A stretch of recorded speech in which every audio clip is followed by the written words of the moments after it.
okay? That leads into this next session right here, and I'm excited to end it on such a high note because I got to know Allison here just a couple years ago. She is one of the most amazing storytellers and content creators that I've ever come across. You know, just amazing content, storytelling. It's like she is a marketing machine. So if any nonprofit or brand is looking for authentic storytellers, we have one coming up right now. There's nobody better in the business. So please welcome Allison Teal. Oh, I have a mic. Why, thank you, sir. Mic check, mic check. Got my clicker. Aloha. I would say my purpose on earth pretty much is to spread aloha, in which I feel has become my mission. So everybody up really quick, because you cannot spread aloha without learning a move of hula first. So this is very important. Stand up real quick, come on. Okay, hands on your knees, and then you're just hands on your hips, and you're gonna bend your knees. You can tell where I'm from, right? Hawaii. Okay, so you're gonna go like this. So you're gonna follow me, I'm gonna go this way. So you're just gonna bend your knees, you're gonna go 1, 2, 3, tap. 1, 2, 3, tap. 1, 2, you got it? Tap. 1, 2. This is just something you can use later to like show off to your significant other. And this is gonna be the best part. You go around the island. So you just kind of like, Ami, around the island. Come on, around the island. Making sure you guys are all awake. Okay, now you have a bit of hula to share with everyone back home. No, seriously though, I do think aloha comes in many forms, and Vipe actually, oh, I'm cool, I'm up there. Vipe actually called me literally the second that I stepped off my TED Talk stage and said, will you speak at Rising Tide Summit? And I was like, well, I'm literally gonna be flying in from the Galapagos like that morning, but it would be cool to be able to do a variation of my TED Talk for people like you guys who are actually already aware for the most part. So, without further ado, I'm gonna give you a bit of a journey and an adventure from my life that will hopefully inspire you guys, and if you have any questions or anything afterward, yeah. So this is what I do.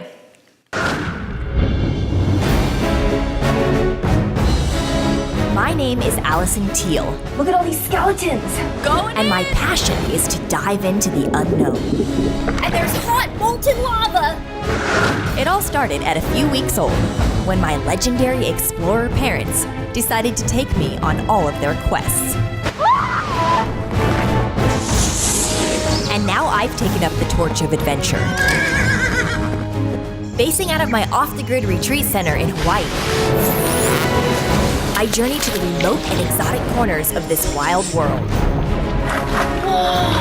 Teaming up with experts and my ever-growing global family as I do whatever it takes. Hoping that he doesn't strangle me? To unlock the greatest mysteries, myths, and legends on Earth. But during my quests, I couldn't ignore the growing global plastic crisis. And thus I became the female Indiana Jones on a mission to save our world.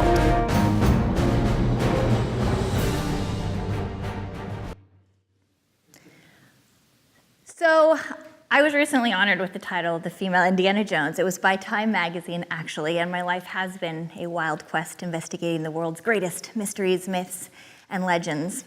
And along the way, I actually discovered the greatest treasure on Earth, and I want to share with you the importance of protecting it and some of the things that I've found that can help that, and then maybe we can all work together to figure out some more solutions. I do live in an off-the-grid grass shack in Hawaii, right on the ocean. As far as I know, it's the only oceanfront retreat center in Hawaii. My parents should be the ones up here right now, not me, because they are out of control, incredible. My dad's a MacGyver, and my mom's a yoga teacher, and I want to show you a little bit of them and how we came to be in Hawaii. When I was a baby, during a 3-month... Oh, I'll start again, because Sorry, I'll say video. When I was a baby, during a 3-month photo camping adventure for Mountain Bike magazine, we discovered a beautiful oceanfront property that was owned by an ancient Hawaiian family and had never been sold in the mystery of Hawaii. We came to see the land, talked to the owners. They weren't sure if they wanted to sell it to us. Suddenly, 2 whales breached right in front of the setting sun. And they looked at us and said, "This will be your family home." Then the real work began. When we moved onto the land, we had no power and no water. And building the house, every piece of wood was hand-sawn. No power. And our roof was made by 3,000 coconut rods. Split them, weave them, put them up. My dad has really been a pioneer in all areas of sustainability and eco-living. We have some of the first solar panels installed in Hawaii. We can support 26 people and 3 refrigerators, 4 refrigerators. He had his truck running on veggie oil before people even knew that you could run a car that smells like a restaurant. Now, over 2 decades later, it's not only our family home, but a unique retreat center where people come from all over the world to experience living off the grid. Hi, how are you? Oh, I'm fine. My crazy parents. So I've actually grown up literally living off the land and learning the importance of protecting that which offers you life. The trees, the ocean, everything, the composting, everything you do was kind of just, that's what I knew. I didn't know about LA and these worlds out here as a child. And so when I was about 5 years old, 6 years old, we had just come to the property and my dad was hacking through it with machetes and we were trying to build houses. The first one fell down. And the Hawaiian elder of the community came to us with a gift of fish because we were living off like papayas. And I went running up to him and I said, "Guess what?" And he said, "What?" And I said, "I'm going to be the female Indiana Jones and I'm going to discover the greatest treasure on earth." And then I looked at him and I was like, "You don't happen to know where that is, do you?" And he looked at me with this like wise, but they're very fierce, the Hawaiians, you know, the tan, wrinkled, dark skin. And he said, "Of course I know where the greatest treasure on earth is." And I was like, "Can you show me?" And he said, "Yes, of course." And so I spent the rest of the day getting ready because he told me to meet him, literally like something out of a Disney movie, by the palm tree as the moon set over the ocean. So I met him and we walked a short way just across the lava rocks in front of our house because it's just a little bit of white sand beach, lava rock. And then we get to the edge of the lava and he reached out like his hand, like it was so Lion King.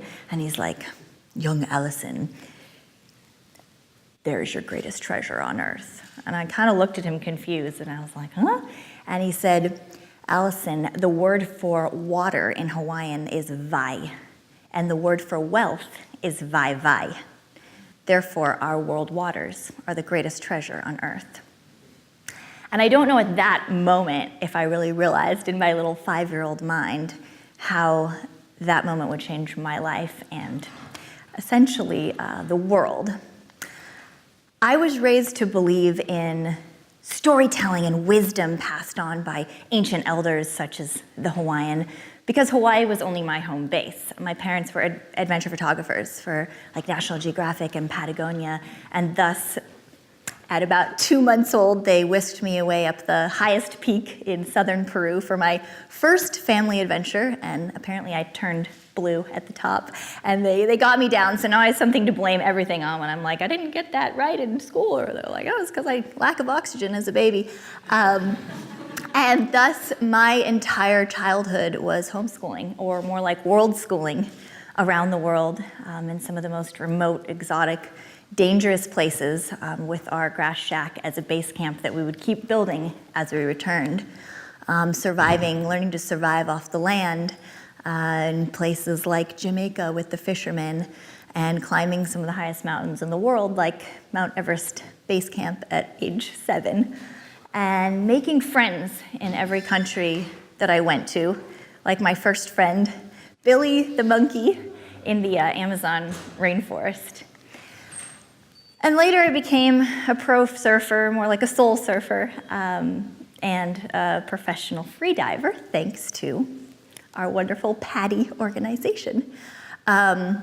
Now you might be thinking, whoa, that is absolutely the dream life. But honestly, to me, I just wanted to go to school.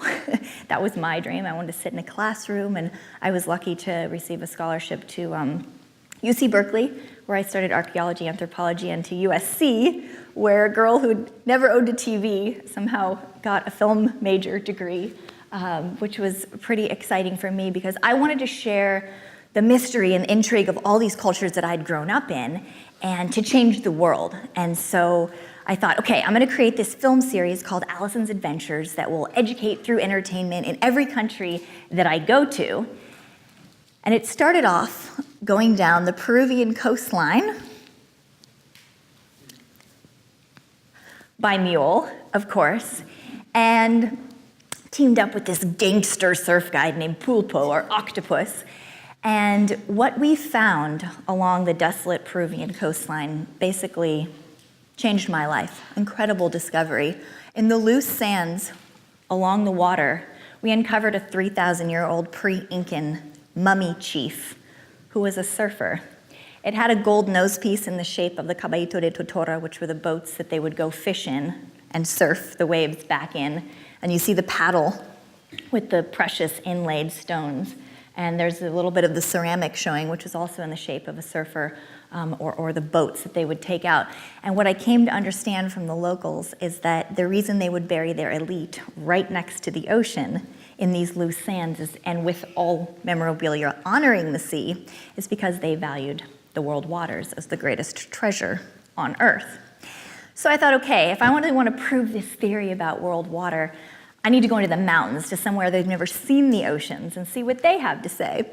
So we set off into the Peruvian Andes with my parents, an uncharted territory. There was no map for this region, so we were literally following the people that were holding me as a baby in Peru. We re-teamed up with them to find this lost village said to have some of the most powerful shamans in the world, and healers and seers, and I wanted to ask them what the most valuable treasure on Earth is. And then the storm hit, and the terrain steepened. This is our journey. We struggled to keep sight of our horses. Can't even see the horses But soon again. lost them in the almost whiteout. My mom's altitude sickness turned to pure exhaustion, but my papa stayed right by her side. When we reached what we thought was the pass, it turned out to be a cliff with no way down, and we had to turn back. We're lucky to get there after dark. We're bordering on not being real safe. My papa wanted to go one way, and Miguel another, and I could barely keep my footing, and my mom was freaking out. Almost dark, he doesn't know where we are, and wait. We were officially lost in the Andes. Oh, this isn't safe. We don't know where we are. It was all a blur after that. And then, We've been lost in space for 24 hours. We finally arrived at the right pass after walking all over the Andes. And now we're going to drop down to our tents exhausted because at 6 o'clock at night it's dark. We're getting snowed on. We have sandals on. And all of our helpers tired. And if we don't leave right now, we will have a real epic. So that's just to give you an idea of what we went through to get there. So we're talking way up in the Andes. We met with the shaman. It's a film called Incantations. It's on my website if you want to see the whole picture. It's pretty amazing what they had to say. But basically, a man who had never seen the ocean before basically said that our most valuable treasure on Earth are our world oceans and our world waters. So after that, I was like, holy taco, this is incredible.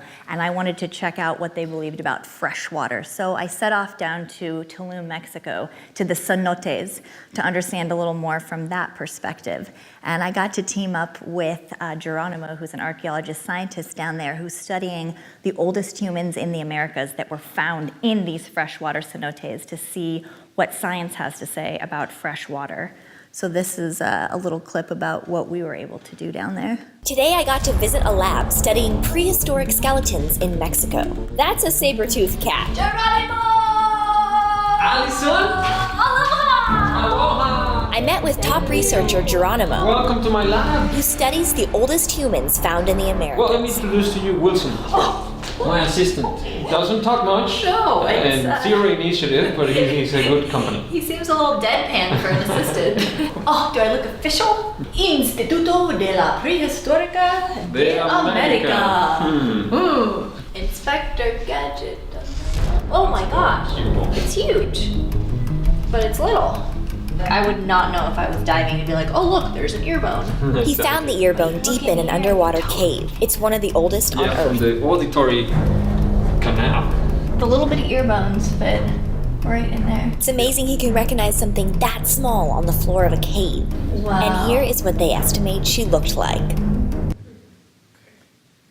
Now, what's crazy is that they estimated that these people of a whole different, like over 10,000 years ago, so we're talking way before the Mayans actually got wiped out by climate change, obviously not human-induced at that point, but it's kind of interesting to look back in time. So they actually took me to show me how they uncover these humans in the caves, and listen to his words closely because it's pretty fascinating, the information that they're gathering every day to help us not reach that same catastrophe now.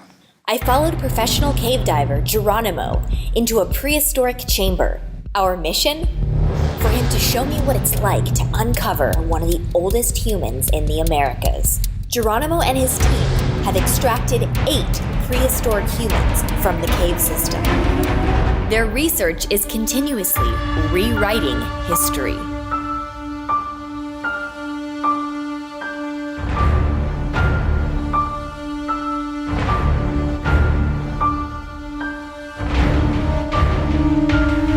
What we're learning from these fossilized human bones is that we humans can become extinct because of climate change. Our resources are limited. They're not limitless. We're polluting the waters. We're cutting down the forest. We're building like crazy. If we don't change fast, we may become extinct, like in the past.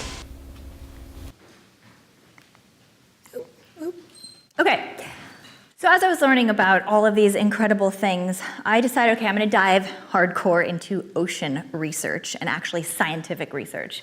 And how many of you all know how much of our oxygen, does anybody know how much of our oxygen comes from the ocean? It's like between 50 and 85% of our oxygen comes from the ocean. So that blew my mind. It also regulates our world climates, and 1/3 of our food source comes from that. So whether you live in Minnesota or in Hawaii, it's kind of important that we protect our oceans, and of course our fresh waters as well, which I'll get into a little bit more later. So as I was diving into all this scientific research about the ocean, and it was blowing my mind even though I grew up on the coast, something crazy happened. I got a phone call from Discovery Channel, and they asked if I would survive for almost a month in the middle of the Indian Ocean with absolutely nothing. I was so excited. So I set off to this island, and as I sat there it was naked and afraid. But I might have sat there naked, but I did watch over a month as plastic from all over the world gathered on this island. And I originally, when I got there, was so excited because I was gonna get to put my skills to the test to make like fishnets and weave things, make hats. Like growing up in all these ancient cultures around the world, I learned all their survival tactics. So I was like, yeah, this is gonna be epic. I'm gonna show them like all these cool things. And then every time I'd throw a net that I wove in the sea or anything, all I'd catch was plastic, not fish. And so that blew my mind, and that month was the tipping point for me and completely changed my life. And we actually made a raft out of plastic bottles to get to our extraction point on the last day. And they had taken 2 villages a week to clean this island before we got there, and it was still every day, like mounds and mounds.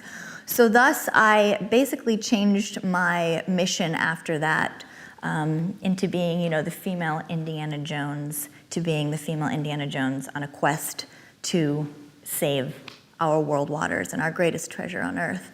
So I had many board meetings all over the world, and what I discovered when I was in the Maldives is I was right next to what's called Trash Island, which many of you may have heard of, but nobody had been there and documented it and really shown what's happening out there and how these gyres are coming together and bringing trash to this place. Of course, some comes from the Maldives, but a lot of it from all over the world. So I went back after Naked and Afraid, and I had harnessed press. It was this crazy press storm. We'd be on like Steve Harvey or Oprah or whatever, and they'd be like, so did you guys sleep together? And I'd be like, so have you heard about our plastic epidemic? And I was able to kind of use my platform for good and go back and visit Trash Island, which I don't know if anybody will ever be able to do again because I pretty much put it on the map and now the Maldives are like, nobody's coming here. But I hope that this can show you what's really happening out there, and I can explain now how solutions are being. When I arrived at Trash Island, it was a sight to see. This is And I a was section from my surrounded by film. mountains of burning trash. The odor was horrifically toxic. Hello? I approached the first person I could find. Hello, excuse me? Hi. What is your name? Rajesh. Oh, Rajesh, Allison. Allison. Yeah. Yeah. I'm from Hawaii. You know surfing? Like this? With this? Have you surfed before? No. Where's the plastic? Recycle. Cycle. No, not cycle. Like, It seemed he it didn't this have a way? clue what I was talking about, but offered to take me to the plastic. so you work here? Hi, supervisor. Supervise. Whoa. Supervisor. Holy moly. And it turned out it was also his home, Wow. with quite the front yard. Yeah. Holy plastic. All the trash in the Maldives? Come here. Is that? It's a big job. Big job. So, this all just stays here. No recycle. Just sits here. I came to understand that there was no recycling. And most of this plastic wasn't even from the Maldives. It was brought from all over the world by ocean currents. It is truly incredible how far a plastic bottle can travel and destroy paradise. And the bottles just sat there and eventually burned into toxic fumes, which constantly flowed over the capital city, Male, which holds more than 1/3 of the country's population. Rajesh told me how he almost died from the fumes. Pollution, yeah. And then in your house- Ice, very bad. Fever coming. Fever coming from all the smoke. So you go to the Yeah. hospital. Hospital, no. Living in this pollution all the time? Yeah, all the time. No. Okay. I thanked Rajesh and gave him the only thing I could think of to protect his eyes from the smoke. Yeah, like movie star. Yeah, I very like. You very like Yeah, it? very like. Thank you. And then, using my surfboard as a sort of walking stick, I set off to see the extent of Trash Island.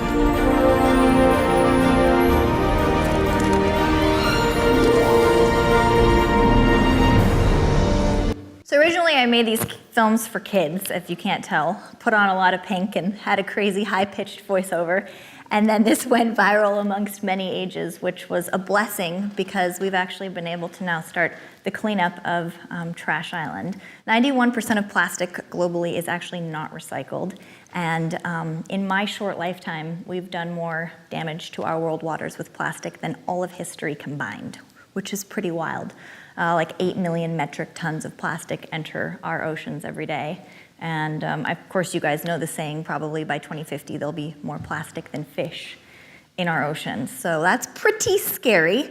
But if anybody out there has seen the Adidas shoe that's actually made out of plastic, this was the beginning of that. So it was pretty exciting to now set up organizations there and work with the Maldivian government to clean it up.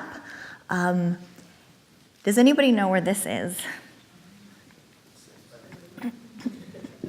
So right above those cenotes that we were diving in, that's Tulum, Mexico. And this is a serious problem because not only are our oceans threatened, but does anybody know how long a human body can survive without fresh water? 4 days. So with Naked and Afraid, learned a lot about survival and was able to meet up with one of the top Nat Geo scientists in Tulum to learn about what's happening to the freshwater systems there. So check out what he has to say because this kind of blew my mind. It's great to have Allison Teal visiting here because part of our mission is to educate and make people conscious of what they can't see. Wake up and smell the toxins. Water on a global scale is extremely important. Of all the water on the planet, only 3% of it is fresh water. And of that percentage, it's only just slightly over half of 1% of all the water that's found on planet Earth is available for human consumption. We're talking talking about the water that comprises every single human body down to our tears in that calculation. We humans can only go for a few days without drinking water. We can go weeks without eating, but we need water to survive. I hope this is a good reality check of what's happening in the world, and it's not just a Mexican issue. It's an issue as a planet. If we don't stop reducing our waste, cut out plastic, this is what's gonna happen. And I just realized these have labels on them, so I can't fool you guys. Darn it. I was gonna say, does anybody know where this is? That's Los Angeles. So it's not just a Mexico issue, it's not just a Maldives issue, it's an all of our issue. This was after the first flush in LA. And my friend Tina from Surfrider, you guys probably know her, was like, Allison, do you have your pink surfboard? Oh my God, let's go to Ballona Creek. It's raining and there's tons of plastic. So I took one for the team, dove in, and she shot me on her iPhone, and within a day or two, the video had gone viral up to like 5 million views. And recently, I'm pretty excited to have been told by someone actually in the government that because of the viral nature of this video, that's what inspired people to vote to ban the plastic bag in California, which is pretty exciting. So what I have found is that through my content, I could start to change laws, and that's what started getting me excited. Is in Tulum, Mexico, now we're bringing a ton of entrepreneurs down there in May. We're meeting with Geronimo, we're meeting with Sam, and we're gonna figure out what to do about cleaning that up, and the plastic bag ban in the Maldives. And I was like, whoa, this is amazing. Just as one person, you can show what's happening out there and start to make change. So that brings me to solutions, which I think there's a lot we can do to change the tides on plastic pollution. And it actually started, Aaron's gone, but my boards are made out of recycled coffee cups and my bikini's out of recycled plastic bottles. And that was the first thing that I could think of, working with Lost and working with Odina to figure out. And those are Zeal sunglasses made out of plants. So like, what products can I use? And you guys might also know some. I got, Bob talked about a Quicksilver, which is funny because the trip to the Maldives was their first pair of Roxy shorts made out of recycled plastic, and Reprieve sponsored my film down there, and we are all working together to try to show, what products we can use that can help. I know there's a lot of back and forth about the microfibers in it and all that, but hey, it's steps, right, of what we can do. And then as this started to happen, I was just so blown away that, Coconut Girl from Grass Shack in Hawaii is now suddenly able to advise, work with, create content for, change laws with some of the biggest companies in the world, which has been really exciting to come onto their teams and be like a chick in a pink bikini with a pink surfboard on a mission and change the world and have mass corporate and marketing dollars go into stuff like that, which is just so exciting. So I hope to work with more. If you have brands out there that want to hop on board, I do it in a guerrilla way. So it's like I can create the same thing Discovery Channel can create with their gazillion-dollar budgets. We got back from the Galapagos last night and did an incredible piece for Olokai.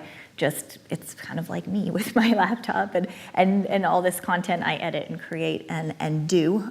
Sometimes work with bigger crews. So that's pretty exciting. Of course, using all reusable to-go-wear, which you guys know about, on adventures is pretty important, or in everyday life.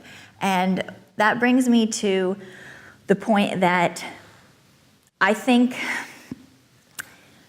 in ancient times, when I was traveling the world and I was a baby, we would all get together to watch a shadow puppet play in Indonesia, right? And the little kids would all gather around and the shadow puppets would come out in the fire and they'd do all these crazy little actions. And through those stories, that's how the kids would learn what to do in life. It's kind of like a nursery tale, a fairy tale. And they would know when to plant their crops, how to protect their trees, what to do. And that's what I learned. But my fear now is that those stories aren't holding water. They're not enough to really keep that change going, and I think we need something new, which is why I'm really excited about a new form of storytelling called social media. And I think that now our youth can teach our elders. I think that it's really important to not forget the power of it when it's like, oh, you're posting on Facebook or you're doing this. Like, I've literally been able to change like 3 to 4 major environmental laws simply by the click of a button. Like, if whether you want to share something from my stuff or something from Lonely Whale or Viper, it's truly crazy. You don't even have to do anything except click a button and share something, and the power of, you know, snowball effect is pretty freaking incredible. So I don't want anybody to undervalue when you see something, you know, share it. You never know who could pick it up or what could happen. And I think most importantly, the way to inspire change, and I'd love to hear your guys' ideas, is through creating these laws. I've chosen to use my voice through content creation, but maybe you'll have a different way through taking people to the beach, surfing, and being able to change their lives medically. I think there's hope, and the reason that I think there's hope is because I literally just got back this morning from the Galapagos, and the Galapagos is a country that has banned all single-use plastics. It's one of the cleanest places I've ever seen on Earth, which is hard to say because there's nowhere now. You can't go to a beach without finding tons of crap. And there's 500-year-old turtles that are just chilling there, and it's where Darwin came up with his theory of evolution. So there's the most incredible habitat, and they are protecting it, and it's working. And I think that that's an amazing example for us and anybody to learn from what we can do, that there is a way to protect it. They have penguins. They are under huge threat from climate change, because it's hotter there than the poles, so as things get warmer. So it's a very fragile ecosystem, but they're able right now to keep it at bay and to protect it. The blue-footed boobies, they're so cute. They do this like crazy mating dance where they throw their feet at each other. And I don't know if anybody knows this, but the reason the booby got its name is because bobo in Spanish is like stupid or not too bright. And so they're like, bo, because they go around like this. And then they just started calling them boobies, which is really funny. And then there's these marine iguanas that literally can dive like 60 feet underwater and stay under for an hour. And it's just mind-blowing to see like this habitat that they have there that's still thriving and functioning because they put laws in place and because the locals actually care. And what I met with the governor and the mayor, and what he said to me, I said, what's the most important thing? How can we protect? What do we do? Like, how are you guys doing this? Tell me. And he said that it is educating our youth. And literally every kid there, like, they see something, they pick it up. It's crazy. It's like a whole different dynamic. So like Bob said, get in there with the kids, educate them, and do what we can do. I definitely need a nap after that trip. And I was going to take one, but then I got called to do this summit. But no, I think that there's a lot of hope. And what I will say in terms of the number 4 thing for changing the world is that I went home to Hawaii after all of this, and I was so excited right before the Galapagos, but I was so excited to meet with my Hawaiian elder and share with him everything that I've done, the adventures, what I've been able to do in the world, and he was much older. And so I went to meet with him, and he summoned me to the ocean. He could barely walk, but when he dove into the ocean, he was like a kid again. And we dove down, and what I had once remembered the beautiful reefs to be in front of our house, most of it now looked like this, and it was dead. And he came up and he said, Alison, no more fish. And I couldn't believe it. And so I said, okay, what can I do? Like, we need to change the law, we need to do something. So I dove again into research, and what is happening is that toxic sunscreens are killing our reefs. We've lost over 50% of our reefs in Hawaii just since 2011. Not entirely toxic sunscreens, climate change, everything else, plastic, but that's the big one, and it's the lowest hanging fruit. So I said, okay, Elder, I'm jumping in, Uncle Tony, and I'm gonna make a film and see what I can do. So I made a 1-minute film, and it was shown on all Hawaiian Airlines. I guess somebody just texted me literally the second I sat down and said they're still watching it, which is crazy. And with this film was able, not just me alone, but with the community, to ban toxic sunscreens this past July and bring it into law. So this is the little short film, which is pretty exciting.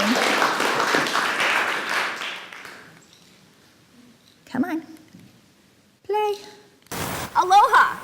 Allison Teal of Allison's Adventures. Although I've traveled the world for my adventure series, Hawaii has always been my home. And coral reefs are home to my best friends. Coral reefs are the rainforests of the sea and provide most of the world's oxygen. But due to pollutants, like toxic sunscreens, our reefs are dying.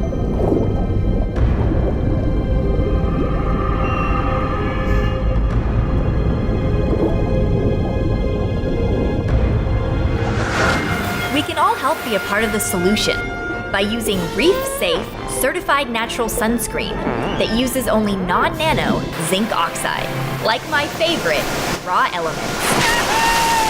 Join me in protecting our one-of-a-kind planet, one sunscreen application at a time.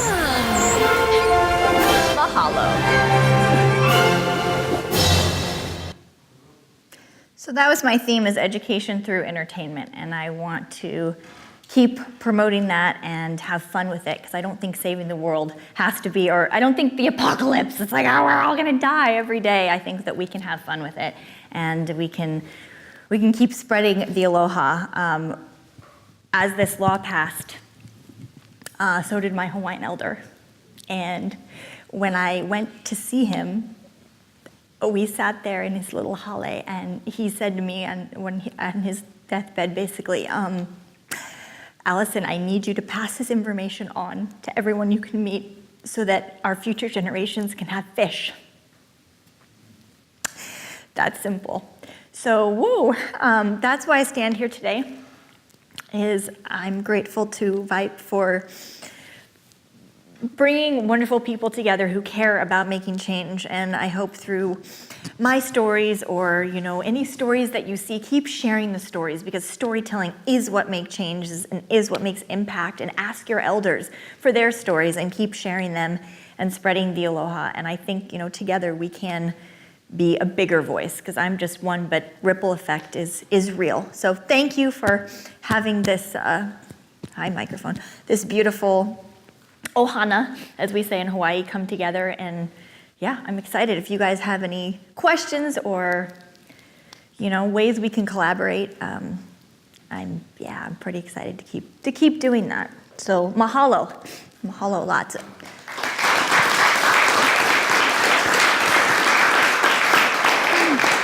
I know we're running a little bit behind, but that's okay. I think Allison won't mind. But any questions for her? It says 4 minutes, VIPE. Does it? It does. Oh, we got plenty of time.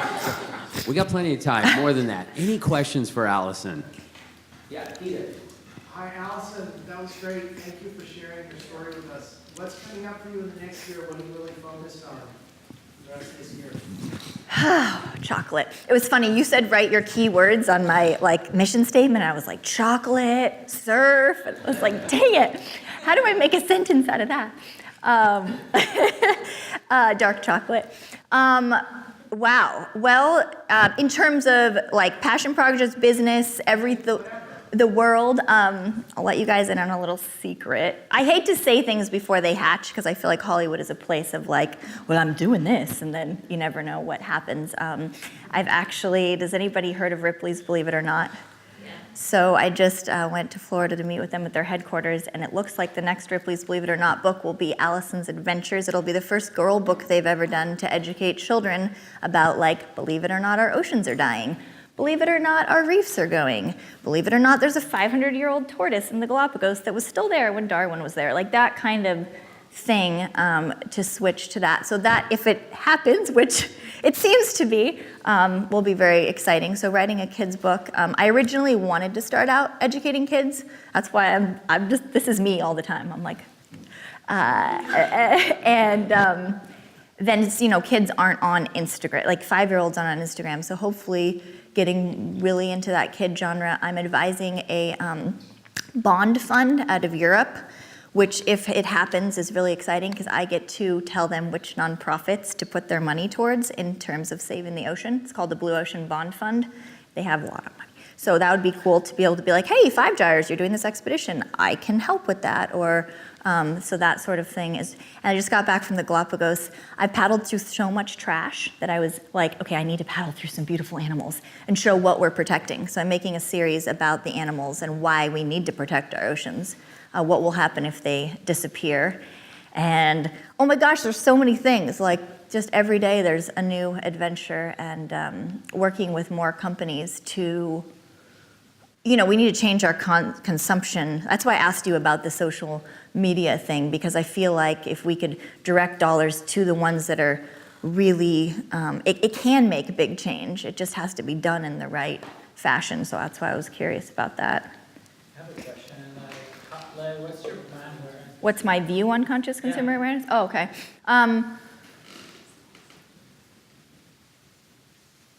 I think it's interesting. I think it's interesting that you mentioned the plastic bag thing for Quicksilver, because I worked a lot with Patagonia. My dad was their photographer for like 30 years. The kids line was actually invented for me because I was naked and freezing, and a couple other families. For example, when I talked to Patagonia about the plastic bag thing, they were like, we were wasting more clothes by not putting them in plastic bags than if they come in that. And that was because, like, if you track it from a different angle, sometimes things that seem obvious, there's more waste on the flip side. So I think that, like you said with the greenwashing, like there's certain angles we really need to look at things. I know for a fact that living off the grid and the way we do is a lot of work. You guys are all welcome in Hawaii, by the way. That's why I threw that clip up there. I was like, maybe someone will come visit me. And no, it is an amazing retreat center, but I think that it's difficult to live sustainably, and I think my thoughts is we need to do baby steps, because honestly, I can't be perfect, and I think that everybody every day is like, oh my God, I used a bottle, I'm gonna die. Like, you can't stress, because if you get down, like the world, I started to realize that I need to be healthy in order to make a healthy planet. And I think that you can go to every conference and you can try to be perfect and you can run your company perfect, but like at the end of the day, you can only do what you can do, because there's a lot of problems in the world. And so I think if any companies can take baby steps, it's better than nothing, in a sense. Like, that's what I don't know if that answers your question. Like, I think consumption, should stop. But it's a reality we live in.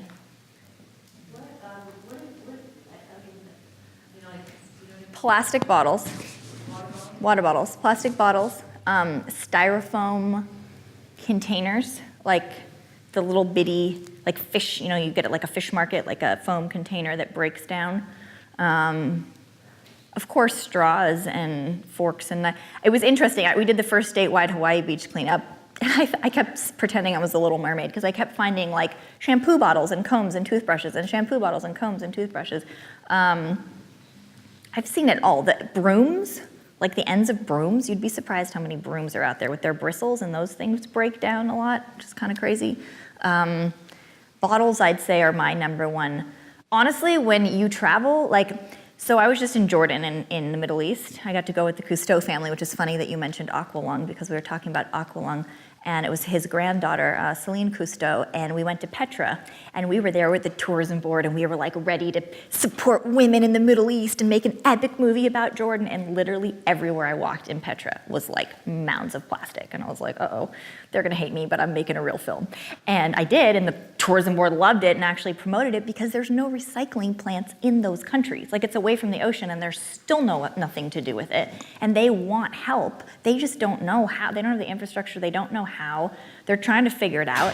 And every single person on that trip pretty much tried to bring like their water filter, and they were gonna be eco. And I'm like, I'm drinking plastic bottles. And I was the only one that didn't get sick. And I'm a huge advocate against plastic, but there's a reality that it doesn't exist yet. Like Giardia, you're not gonna filter that out with your cute little like Nalgene filter. It's not a reality yet. I mean, maybe somebody knows, I'd love to hear, but everything I've tried has never. I brought that too, but you're there like with 1 cup for an hour, and oh my God, it's like, there has to be better. I think that's why it's amazing to come together like this, because we really need like those solutions, and I don't think our health should suffer from it because I used 10 plastic bottles to keep myself from getting deadly ill. Like, it's kind of but plastic bottles would be to answer your question in a long-winded way, they're everywhere. But I don't know if it's necessarily those countries' faults, if you see what I'm saying. Like, it's kind of a toss-up. So you mentioned that you educate children, social media. What are some of the specific tools that you use, and how do you reach? I have 13-year-old twins. So how would my kids? Girls or boys? A boy, girl. Oh. How would they engage with what your message is, and how would they find you, and what are some things you do? Yeah. What I've tried to do with all of this is to have absolutely everything free. So if you go to my website, all the films I've talked about are there for free. They're on my YouTube, they're on my Instagram. I want everything to be out there and offered. So it may seem glamorous, but guys, literally it's like me traveling for 2 weeks and then me sitting in my room just bang, bang, bang, bang, because what I think is the beauty with social media, it's like you have your own Discovery Channel and I can put out the message. I don't have to add the naked midget or the Kardashian or put whatever they're asking me to put in there and then offer it for free. And the reason I'm able to do that is because of incredible sponsors like, you know, Raw Elements or Olokai, or the different, some of it's sponsorship or some of it's me being like, this Galapagos trip honestly was a passion project. So and I have a nonprofit. I am a nonprofit as well, so being able to do it. But I feel like there's so many good nonprofits out there that I try to present myself as a content creator rather than, you know, it's like, let's all come together. I'm not like, hey, I'm a nonprofit, give me millions. Like, I'll take the profits that I make and, like Bob was saying, like, I will put them towards I'm just me. So I want to make sure everything, maybe I'm a control freak or maybe I'm just like, I see in countries when you throw money in a foreign country, you never know what happens. So that's what I try to do is like just offer everything free and take whatever donations or work or anything I can do, whether it's a TV hosting gig, and put that money toward making it all available. So Allison'sAdventures.com, they can watch all the films and school tours. That's what Ripley's and I are talking about, is like developing a curriculum. I'm just me doing all this, so like love help if somebody knows how to do a curriculum. Like I'd love to have more assets for kids, but there's only so much you can do kind of as a one-woman show to get out there. The TED Talk just went up, so that could be something they could watch, and it has all the facts about the ocean and plastic and yeah. Well, that's why I took on the bikini, because a lot of people are like, why are you trying to sell sex? I'm like, no kid's gonna watch me frolicking the world in a bikini. Like, it's just not gonna, it's not. Well, you may get some people in certain parts of the world. Yeah. For people to, be like that. Maybe, yeah. It's just, you have to figure out that balance. It's like, what's the mass appeal?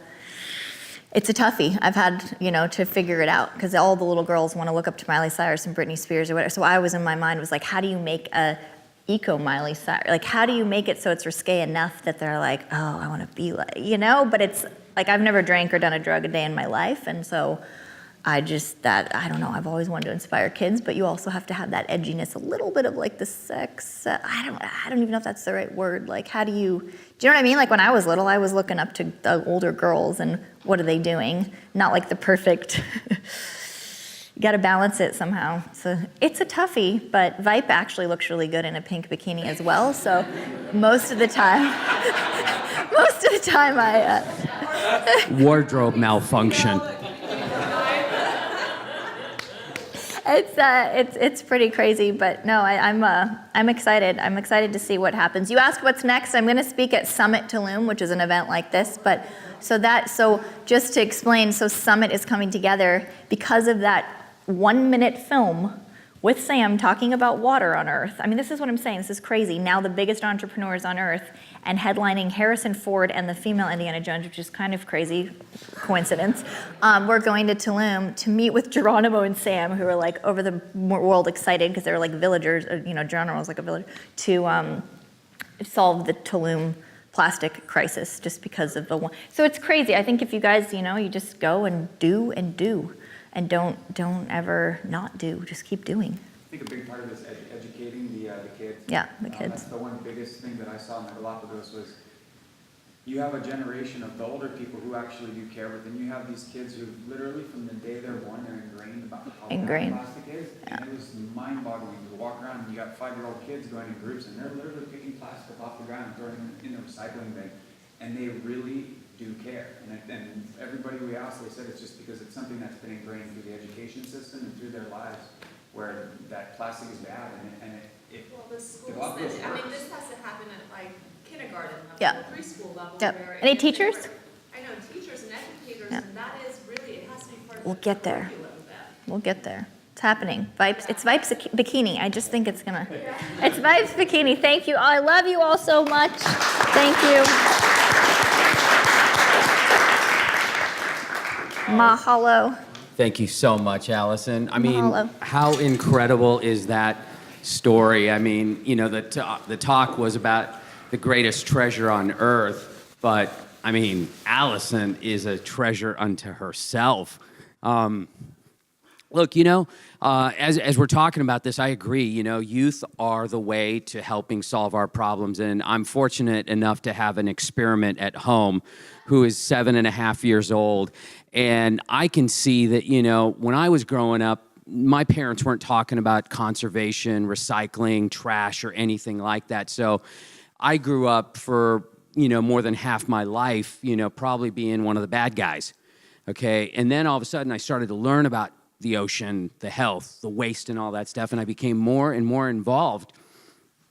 And after I had my son, you know, I wanted to pass that on to him, okay? And now, I mean, he's 7.5 years old, okay? He's got his whole, like, cabinet that's filled with recyclable bottles, bags, everything, and I take him to the Aquarium of the Pacific, I take him to the Pacific Marine Mammal Center, okay? And he's learning about animals and ocean conservation and everything. And it's like he sees trash on the beach and he goes, Dad, that's bad for the sea lions and the seals. He's so conscious at 7.5 years old. And, you know, he's into recycling. He's totally conscious of everything that's going on. He doesn't ask for straws. So I think, you know, that is the biggest opportunity as parents. You know, how do we start this at home? Okay, and I'm also seeing it play out in my kids' school. I just went to open house 2 weeks ago, and everything in the first grade classroom was about ocean conservation. So it's starting. Okay, 30 years ago, we weren't talking about this. People looked at us like we were crazy. Okay, and we were.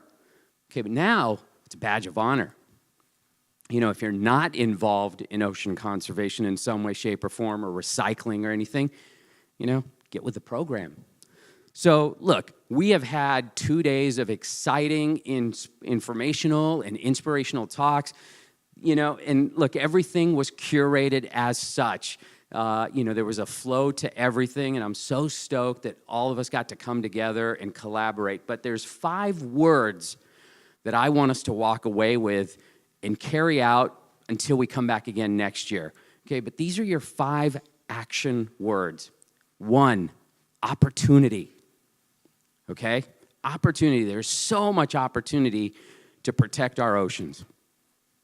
2nd, innovation. There's a lot of room for innovation. 3rd, solutions. We have to find solutions. Okay. 4th is collaboration. And finally, last but not least, storytelling. Okay? Those 5 words can really help us chart a whole new course for our oceans. So I want to thank everybody for coming out. Sorry I talked so much. You know, it was not scheduled that way. Thank you. I want to thank all the speakers who donated their time, their insights, their stories and everything that brought us all together. I want to thank our sponsors, XPRIZE, Marisla, Proudwater, Recup. Thank you so much for supporting the event. Our team behind the scenes, Scott, Mike, Corey, Christian, Just Dance, everybody that helped us out, Hans with video and everything like that. And on that note, look, all these talks are going to be available on YouTube because there's no reason keeping them contained here. So they will be made available for you guys to watch over again, share with your colleagues and friends, and they will also be turned into podcasts as well. So we'll make sure that you guys get access to all of this amazing content. So until next year, stay strong. Aloha.